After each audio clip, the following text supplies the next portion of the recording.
Assalamualaikum warahmatullahi wabarakatuh. Alhamdulillah wassalatu wassalamu ala Rasulillah wa ala alihi wa sahbihi ajma'in, amma ba'd.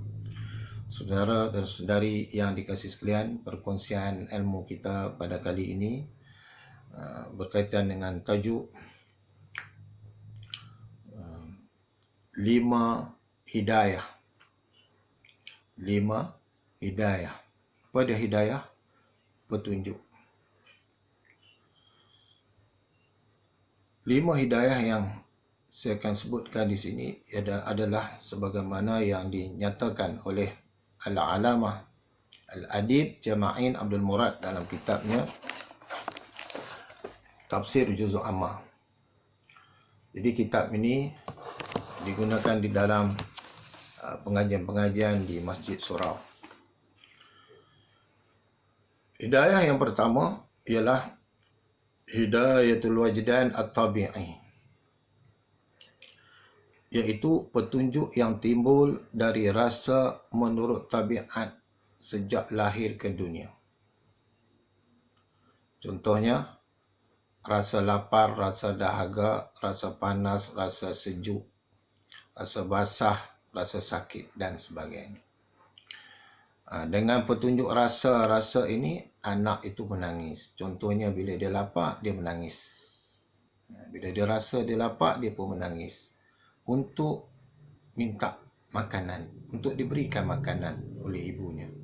Jadi apabila ibu dia bagi dia susu, maka dia pun berhenti menangis.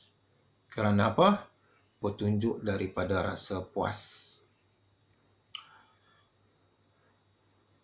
Kemudian yang kedua, hidayatul hawas, petunjuk panca indera. Panca indera yang Allah SWT bagi kepada kita sebagai petunjuk ada 5, iaitu mata, hidung, lidah, telinga dan kulit.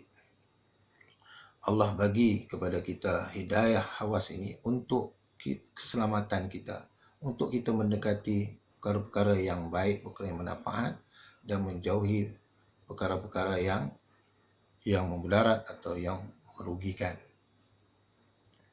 Walau bagaimanapun, petunjuk hawas ini, petunjuk panca indera ini tidak selama-lamanya dia benar. Ada ketikanya dia salah. Contoh, ada ketikanya kita manusia memandang jalan yang lurus, dia pandang bengkok. Sebab itu ada berlaku kemalangan, dia berada memandu di jalan yang lurus, tiba-tiba dia terbabas. Bila ditanya kenapa, apa puncanya, mengantuk ke dan sebagainya, dia kata tak mengantuk. Cuma tadi dia nampak jalan ni dia ada selekoh. Jadi dia ikut jalan selekoh. Rupanya tiba-tiba dia terbabas ke jalan lain. Jadi itu menunjukkan bahawa tidak selama-lamanya panca indera ni memberi petunjuk yang benar kepada kita. Kemudian untuk keselamatan manusia hidup di atas dunia ni, Allah SWT bagi akal. Itu dipanggil hidayatul akli, petunjuk akal. Dengan petunjuk akal ni, manusia boleh menimbang, boleh memikirkan apa-apa yang disampaikan oleh hawas, panca indera tadi, dan apa-apa yang timbul daripada perasaan. Walau bagaimanapun, ada manusia yang dengan akalnya, dia berpendapat sesuatu tu baik untuk diri dia, rupanya merugikan diri dia. Kadang-kadang dia sangka pendapat dia daripada fikirannya, perkara tu baik untuk masyarakat, untuk orang lain, rupanya merugikan kepada orang lain. Jadi kalau begitu, manusia ni tidak boleh berpandu kepada akal semata-mata. Tidak boleh berpandu kepada petunjuk akal semata-mata. Kerana manusia tidak akan dapat keselamatan, kebahagiaan yang sebenarnya. Sebab itu Allah SWT memberikan kepada manusia ini petunjuk agama, iaitu Hidayatuddin. Hidayatuddin, petunjuk agama. Allah SWT yang menjadikan manusia, Allah SWT Maha tahu apa yang baik pada manusia, apa yang tak baik pada mereka. Maka Allah berikan agama kepada mereka. Agama ni peraturan, yang mana untuk kebaikan manusia hidup di atas dunia ni. Bukan saja di dunia, malah di akhirat. Jadi petunjuk agama ini Allah tak bagi tanpa kita minta, tanpa kita usaha. Kerana petunjuk agama ni mestilah didapati dengan belajar. Bila sebut agama ni, dia bersumber pada Al-Quran dan hadis. Kemudian daripada Al-Quran dan hadis, ulama menguraikan melalui pengajaran-pengajarannya, melalui tulisan-tulisan di kitab-kitab. Maka kita naklah mendapatkan petunjuk agama ini dengan belajar. Rasulullah SAW bersabda, innamal ilmu bita'allum. Sesungguhnya ilmu itu dipelajari. Mestilah dipelajari. Kalau tak belajar, maka kita dapat. Jadi petunjuk agama ni kita dapat apabila kita belajar. Kita kena usaha. Dia tak boleh datang sendiri. Jadi dengan petunjuk agama ni manusia boleh hidup bahagia di dunia dan juga di akhirat. Tetapi ada manusia yang mempelajari agama, tahu agama, faham, tapi masih lagi melakukan kerosakan untuk dirinya dan juga orang lain. Masih lagi merugikan diri dia dan merugikan masyarakat. Masih lagi melakukan perkara-perkara yang Allah bertentangan dengan apa yang Allah perintah atau yang bertentangan apa yang Allah larang.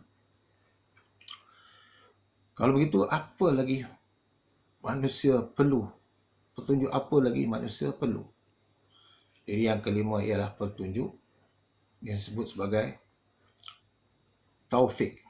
Taufik ini ialah petunjuk yang diberikan beserta dengan kemahuan dan kemampuan melakukan segala sesuatu kebenaran itu bagi mencapai kebahagiaan dunia dan akhirat. Jadi petunjuk ini Nabi pun tak boleh bagi. Taufik ni Nabi, Rasul pun tak boleh bagi. Apatah lagi manusia yang bukan Nabi, bukan Rasul. Contohnya, Nabi kita ni Muhammad sallallahu alaihi wasallam sangat sayang kepada bapa saudaranya Abu Talib. Sehingga saat kematiannya, Nabi berusaha untuk bawa dia beriman kepada Allah. Dia tetap tidak beriman. Allah tegur Rasulullah sallallahu alaihi wasallam dengan firman-Nya, innaka la tahdi man ahbabta walakinnallaha yahdi man yasha. Sesungguhnya engkau, wahai Muhammad, tidak boleh memberi petunjuk. Taufik lah tadi. Tak boleh memberi taufik kepada orang yang kamu sayangi. Itu Abu Talib. Kerana yang memberi petunjuk itu adalah Allah SWT. Yang memberi taufik itu adalah Allah SWT. Sebab itu, kita yang dah belajar agama, dah tahu, untuk mengamalkan, kita perlu kepada taufik. Inilah yang kita minta 17 kali sekurang-kurangnya dalam sehari semalam, itu di dalam sembahyang kita, sembahyang 5 waktu. Ketika kita baca surah Fatihah ayat 6, ihdinas siratal mustaqim. Ya Allah, berikanlah petunjuk kepada kami. Jadi petunjuk itu yang kita minta itu adalah taufik, iaitu petunjuk yang disertai dengan kemahuan dan kemampuan untuk melaksanakan kebenaran bagi kebahagiaan dunia dan akhirat kami. Jadi ketika kita membaca ayat ini, makna itulah yang kita kena serapkan di dalam bacaan kita. Semoga kita dapat beramal. Sekian. Assalamualaikum warahmatullahi wabarakatuh.